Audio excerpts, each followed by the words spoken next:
Welcome back, everybody, to the episode 99 of the Under Review podcast. It's been a couple weeks since we last recorded, but tonight we're going to talk about coaching changes inside of the SEC. 6 new head coaches will take over at different spots. Some new, some old, some being their first time coaching inside the SEC as a head coach, obviously. But it's a lot to get over. We'll give you all that right here on the Under Review podcast.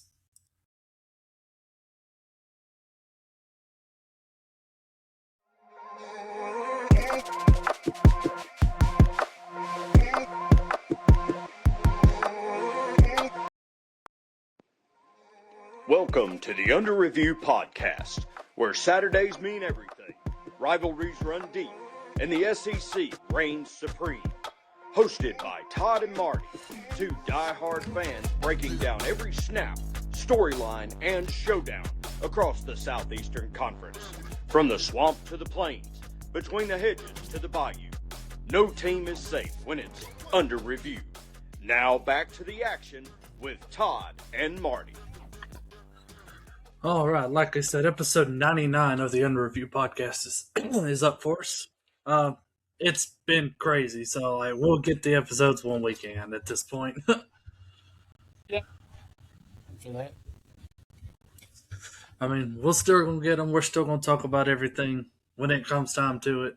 But this week, we're talking about the 6 new coaching changes, I will say, inside of the SEC. Mark Stoops got fired. Will Steen, is that what y'all call him? Steen, is that how you say it?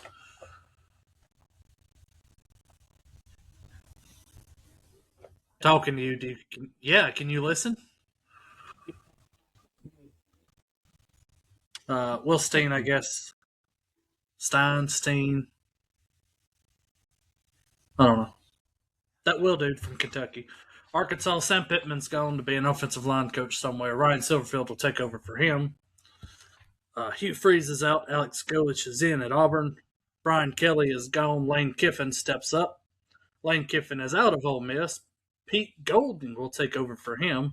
And then Billy Napier is out of Florida, taken over now by John Summerall. Which of these moves?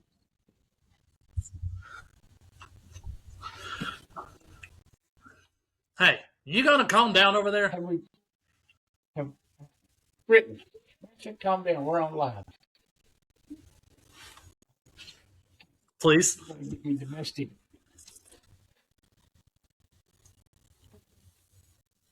Anyway, back to which of these is going to do what? Which of these is the best fit right now? And which of these, I won't say which of these will get fired first, but which of these is in the coming years that could lead one of these teams, say, to an SEC championship, to a college football playoff, whichever one comes first. I think the LSU With Kiffin. and Lane Kiffin, I think that's going to be the best chance for a championship first from these new guys. They're stepping into same roles, different places. The John Summerall experiment, I think the same with the Alex Golich experiment at Auburn. I think they were going to give the first 3 years. Is going to be the most determinant for them guys. The guy, the Will guy from Kentucky, that's more of your thing. I don't know much about him. Was he a Kentucky guy before? No, he actually was a quarterback at Louisville. If you know anything about, Louisville and Kentucky is a pretty big rivalry inside of that state. So, Or trigger. But We've been watching traders, so. I think one of the biggest things, besides the Lane Kiffin, which everybody says that is the best, I think the Arkansas signing right here with Ryan Silverfield is actually really interesting. Silverfield, we'll start with that anyway. Silverfield, like I said, coming over from 5 years at Memphis. head coaching record inside of college was 50-25. So I mean, that's not a bad 4-1 in bowl games. And if you look throughout the years of Memphis, they have grown dramatically and was getting better throughout this time. So I think right here with Ryan Silverfield, he was hired at Memphis by Mike Norvell in 2015. And we know where Norvell went after he left Memphis. Docking, he's still So- doing a job. Yeah, maybe. But like I said, 5 years in Memphis, 50-25. That's 10 wins a season.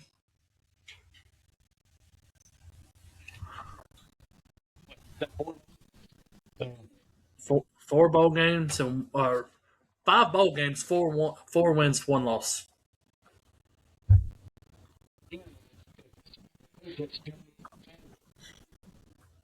And like I said, Memphis wasn't a bad team. I mean, let's see.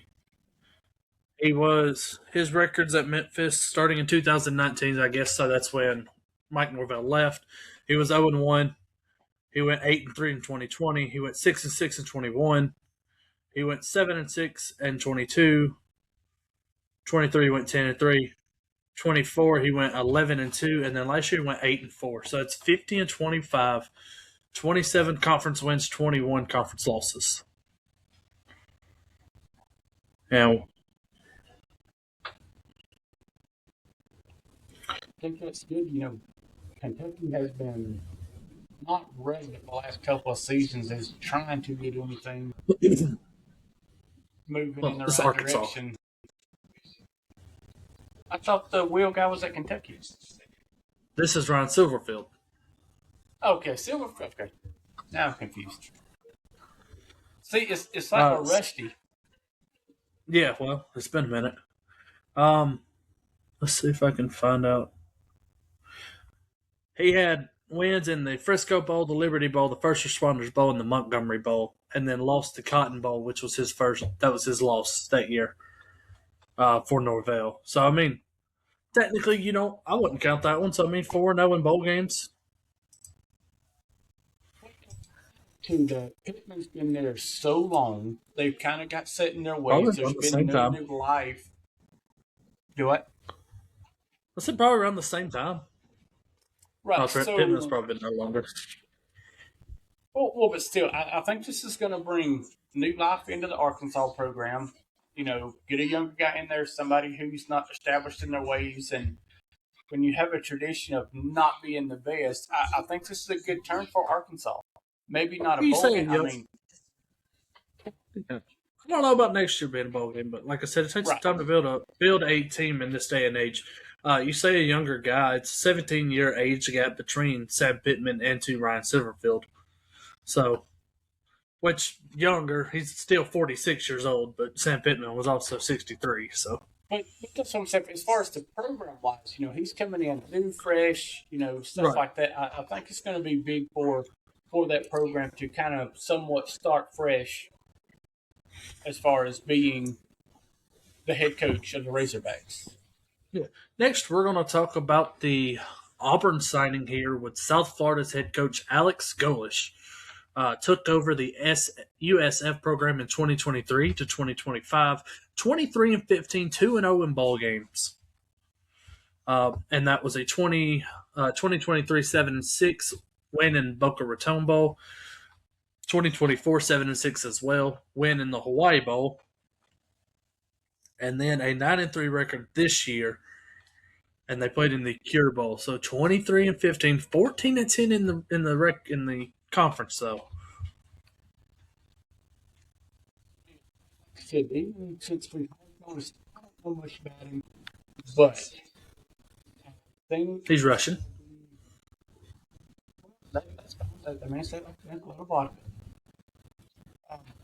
But no, I think besides his coaching experience, he's still a young coach moving up. I think the stuff that he's bringing with him, some of his staff, a lot of his players are coming over. I think that's going to help Auburn evolve from what we lost in the transfer portal, which was a ton, which was probably the biggest in the SEC, if not the nation. Compared to, I Golich think, is one other 42 school, years. maybe I think Florida State Golich maybe is had more 42 years transfer old, out so than a Auburn 13 did. year. I'm going to kick you in the face. You're using Bluetooth headphones, ain't you? No. Well, you got a lag to you or something. Golich is 42, though. 13-year age gap between him and Hugh Freeze. So, a little bit different there. Golich has been everywhere, it feels like. From Ohio State to Northern Illinois, Oklahoma State, Toledo. Four different roles at Illinois, Iowa State, UCF, Tennessee, South Florida, and now at Auburn. I like it. Or some of the press conferences I've seen, and stuff like that. It's not because we're starting over. I mean, technically, we're starting over as a team. I mean, I know Yep. with Brown coming in, I know he's bringing a couple of receivers. You know, they've already meshed a little bit, but overall, as a team, they're starting over. I mean, and I think as Auburn fans and as an Auburn together is they're gonna have to give Goalish time to get in there. Nothing's gonna be like the Nick Saban years. You're not gonna have that type anymore, especially with the transfer portal and everything that involves it. You're not gonna have that. But if we can give him the time to get some guys in there that buy into the program, I think he will be a coach like Malzahn was. There for a couple of years, and maybe he can get us into the playoff, or at least in a hunt for one. Right. The next coach we are going to talk about is the Florida head coach, the highly favored John Summerall. This will be his third head coaching gig, coming from Troy, 2022 to 23. The 2 seasons at Tulane, and then now at Florida. Head coaching record 43-12, which that's pretty good. 1-1 in bowl games, 0-1 in the conference football playoffs. At Troy in 2022, he went 12-2 and then 11-2. 23-4 at Troy with a Cure Bowl victory. And then at Tulane, he was 9-5 and 11-3, 20-8 at Tulane, with losses in both the Gasparilla Bowl and the the college football playoff first round. Yeah, he was. Did all his chess moves. Yeah. I like this for Florida. Again, the same message is they, have a little bit of life right there. They not last year, but the year before that, when we all could have swore we thought Napier was going to be gone. Napier was out of there. Won the last couple of games, got them back into it, and then last season, they had one good game against Kentucky, and they upset somebody. But no, this is what Florida needs.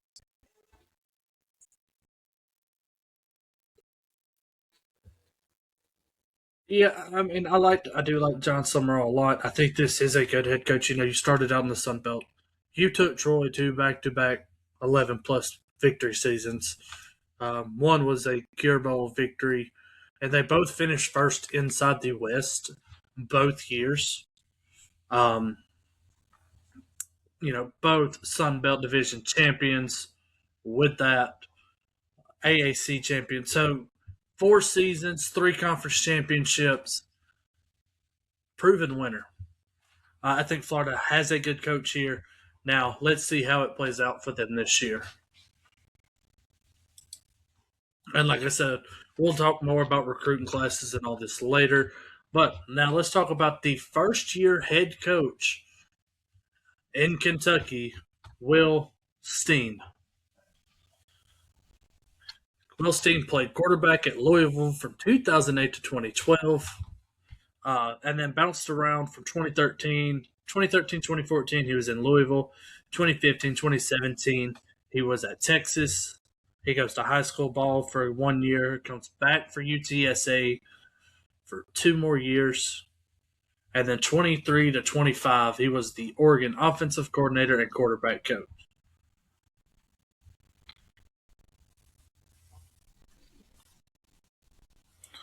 It's not, but okay, this is your first coaching gig, head coaching gig.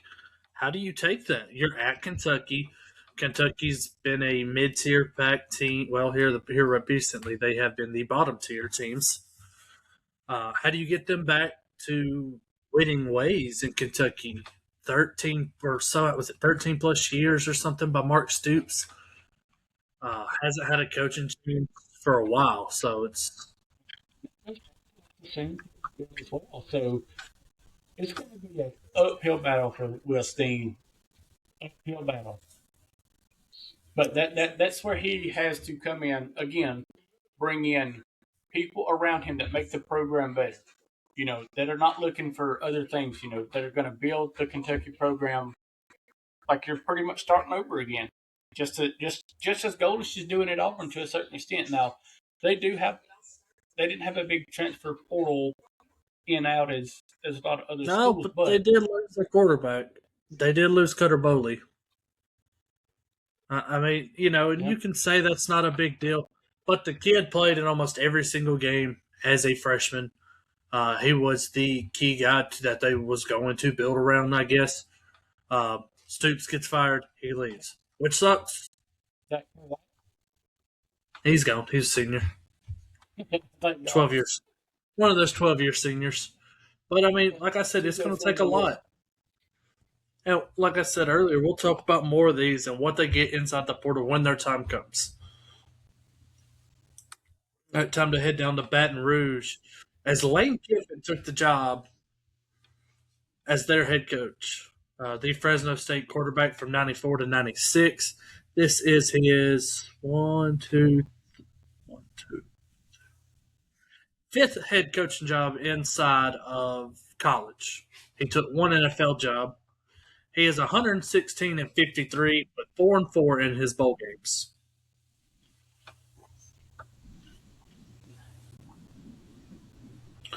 That's 50%. I can't even find. Okay. 2009 was his first year as a head coach. He went 7-6 with Tennessee, lost in the Chick-fil-A Bowl. Tennessee. Yeah. And then went on to yeah. Then he went to USC, 2010, 8-5, 2011, 10-2. Probably their best season. 6th in the AP coach in the polls.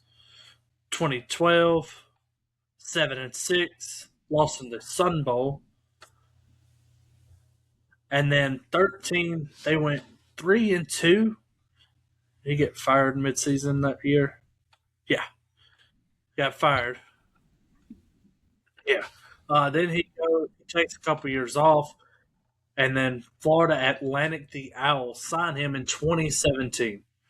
And a Boca Raton Bowl win as Florida Atlantic goes 11-3, 8-0 in the conference. Florida Atlantic the next year, 2018, 5-7, a little bit of a down year. But in 2019, Florida Atlantic takes it back 10-3. And then in 2020, Ole Miss comes calling, where 2020 they go 5-5 and take an Outback Bowl victory. 2021 they go 10-3 and lost in the Sugar Bowl. 2022 8-5 lost in the Texas Bowl. 2023 11-2 win in the Peach Bowl. 2024 10-3 win in the Gator Bowl. And then 2025 this past season go 11-1 and a 55-19 record inside the SEC in his career. Well, if you don't count Tennessee.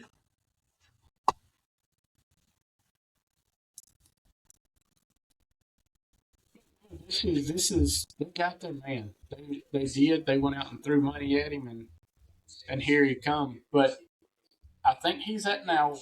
Not that Ole Miss was a smaller school and didn't have the resources as like LSU does.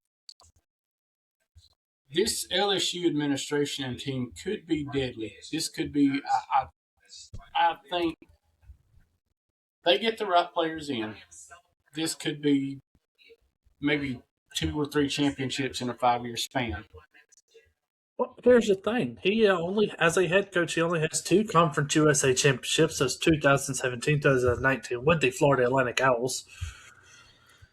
And then that's it. He has 3 national championships as an assistant, 1 Mountain West, 5 Pac-10s, 3 SEC. Most of those were with him at Alabama, except for the 2003 one when he was at USC. So, I mean,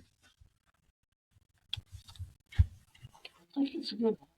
I'm not the biggest fan of it, but it's a good LSU. It's the lane train. it's going to be very interesting. We all know what Lane Kiffin and what he does. So, all right, and then getting back to Mr. Golding, which I feel like is the worst hire out of this whole bunch. The Delta State safety from 02 to 05 in his first year of head coaching inside of the SEC full season. He did take over for Lane Kiffin inside of the college football playoffs. He is 2-1 with a 2-1 record, obviously inside the playoffs. Defensive coordinator back in 2018 to 2022 for the Alabama Crimson Tide, and then 23 to 25 for Ole Miss. 2-1, but those wins in the first round, the Sugar Bowl, and lost in the Fiesta Bowl. How do you feel about this hire for Ole Miss? Yes,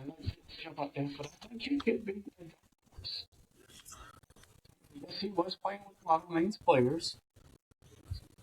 I don't think he's going to win no coaching awards, but I think Ole Miss can be tricky here.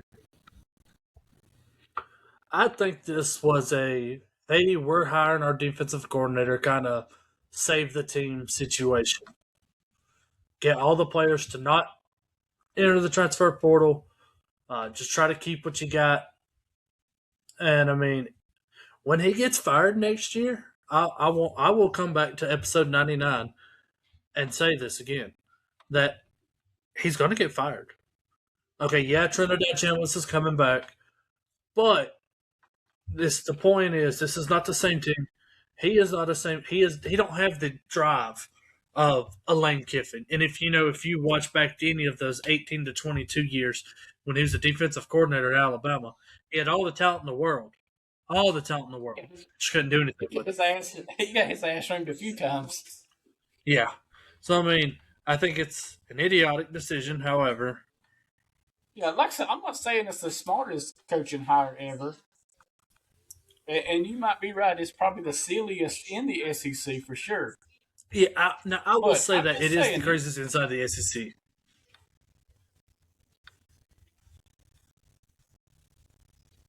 Salt and pepper, woman.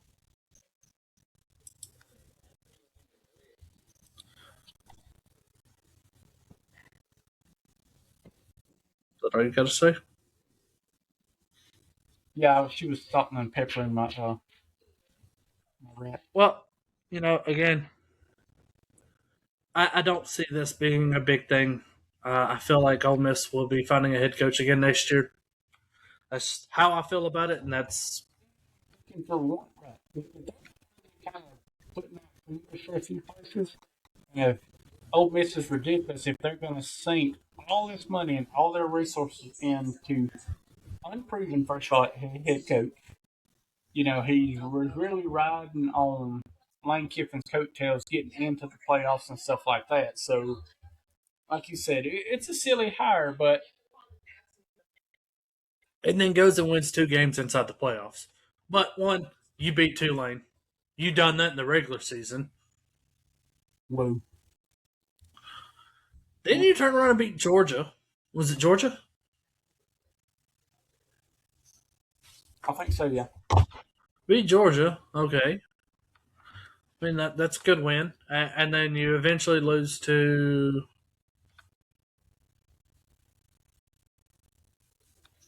I can't remember. Sure, yeah. Yeah. In a close game. I don't like the decision. But we'll find out more later on. But that's why we don't get paid the big bucks, I guess.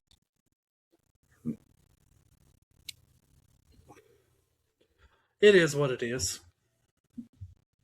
But that's all we pretty much got for you tonight. It's about baseball time. Um, already Auburn's already on, so I'm about to go watch them. Auburn base, ESPN Plus. If you got ESPN Plus, if you watched the Royal Rumble the other day, you can. If you watch the Royal Rumble, you can. Okay, there you go. But so that's all we got for you tonight. I want to thank. Whitney's watching TV. I want to thank our sponsors, Chuck Heaton and Air, Tactical Home and Pest. I want to thank Hayden Coker at the HCS Media live every Thursday, 7 o'clock from Buffalo Wild Wings. I want to thank Hunter Brassfield, Nicholas Adams at the Dadpod. I want to thank Brandon Trammell, Jud Dickinson, and Cody Mueller, part of the creative team. That's all we got for you tonight. Stay safe. February's almost over. March is around the corner. And with that, March Madness. But y'all have a good one. God bless.